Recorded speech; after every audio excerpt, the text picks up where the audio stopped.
So Pat, we're here down at the gym. What an exciting week it's been for Black Flash. You know what? It is. It is. We've got the show this weekend down in Swansea, um, which again we're looking forward to.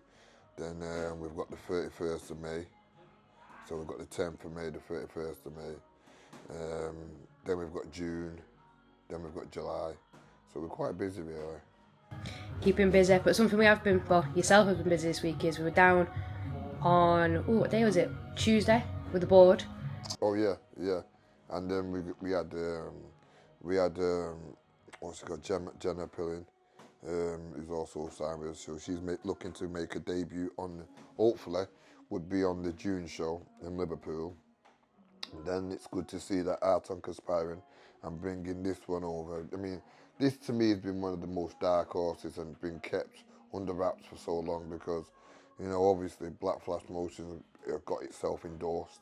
That means where we've had to contact the Home Office and stuff like that in order. So what we can do is bring in international fighters and be able to be a sponsor for them and get them like a UK license. So really, they're not classed as a foreign boxer now. So with them having this UK license, it makes it a lot easier because every time they fight in this country, we have to pay a £200 for a foreign boxer fee.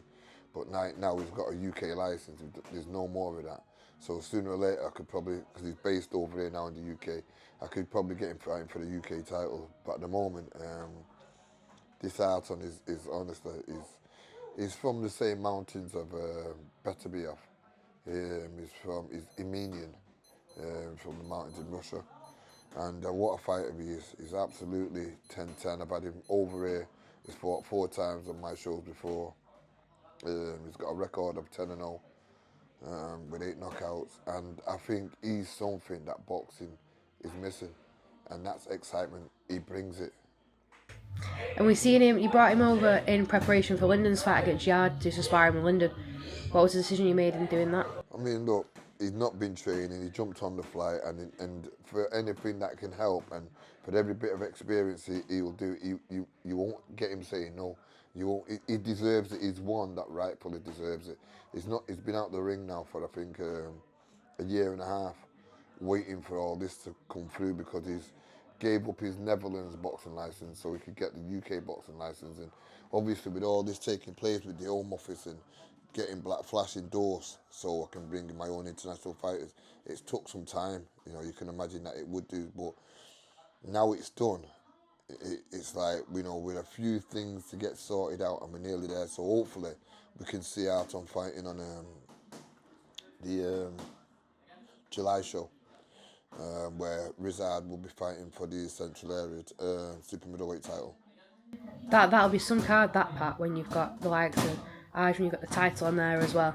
These shows that will be classed as small hall, I don't think you're doing it as small hall level anymore.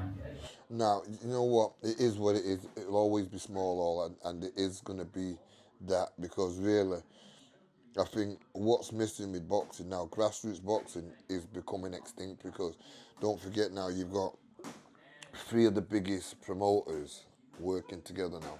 So you've got Frank Warren, you've got Eddie Hearn, and you've got Ben Shalom.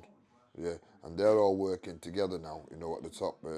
So really, grassroots boxing, really, nobody's looking down at it. And it's come to the point where everybody wants to just make this Riyadh money, as he would say. It's not even about that. You know what I mean? It's about learning the game, still learning the trade at the bottom, and we're just trying to keep it as real as we possibly can and keep it the same way that it is, learning the game. But still at the same time giving these boxers the platform, really, like Riz fighting for that title on such a big card. Yeah, that's what I'm saying. I mean, I would rather these guys win. It's like, look, we've got George Colleen out. He's fighting for the youth belt, Commonwealth, the youth Commonwealth, silver belt, Commonwealth. That's in August. We've got Rizard fighting for the Central Area. We've got Nile fighting for the title at the end of the year. What else have we got? We've got Muhammad Ali. He'll be looking to fight for the title at some point near the end of the year. We've got we've got Charlotte Powell as well. She'll be fighting to fight for the title, again, defend the title. So we have got a fair bit of fighters going out and trying to get the smaller silverware, you know, around the waist. And but to me, smaller is bigger to me, because if you can win a central area, you can go on and you can defend it. You can go on to do other great things. So I mean, so, you know, I'm happy to say that this is what I want to do by putting these title fights on, and, you know, getting that kind of experience of that kind of promoter to actually, you know, do things like this. I mean, so. It's amazing, and especially when you've got the boxers you're looking to sign, like we spoke with Adam the other week, and then looking at the path that he'll now be taking with Black Flash at some point this year, turning over. And then you've got Niall, that's come from this scene and is now fighting again in Newcastle. Yeah, I mean, look, I mean, Niall Brown is one of the most exciting fighters that's come through since, you know, Zelfra and Linden, and, you know, you're going to see Niall fighting for the title at the end of this year. So, you know, there's going to be great things, and working with, you know, Channel 5, you know, sorry, the Wasmans. So, you know, it's again, it's always different kind of, where would you say, different levels where we want to get everybody, because you've got some starting right at the bottom that don't even have that, like George, for instance. He's got no, what you call it, but I guarantee, you know, winning this title, you know, I can do something with George then. So to me, it's kind of like building and trying to get them where I want to get them in order to do something with their careers. So every fighter that I've got in this gym, and every up to the smallest one, I've got a plan for them, for each and every one of them. Well, it's an exciting time to be following and watching Black Flash, and I think it's even more why people need to subscribe, follow the journey, because what an exciting year you've got planned out, Pat. Yeah, I mean, and that's exactly what it is. It's a journey where people never really see the journey. It's always about the destination, where they're at, and what they've got, but they don't realise where they've got it and where it came from and where it started. It's been amazing to catch up with you. Got a great show coming this weekend in Swansea as well.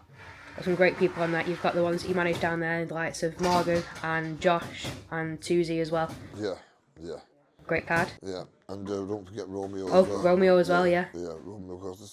So again, you know, you're trying to get them differently, and when you've got fighters like this, and again, I'll lead them ones to the same thing, you know, fighting for titles, doing it all again.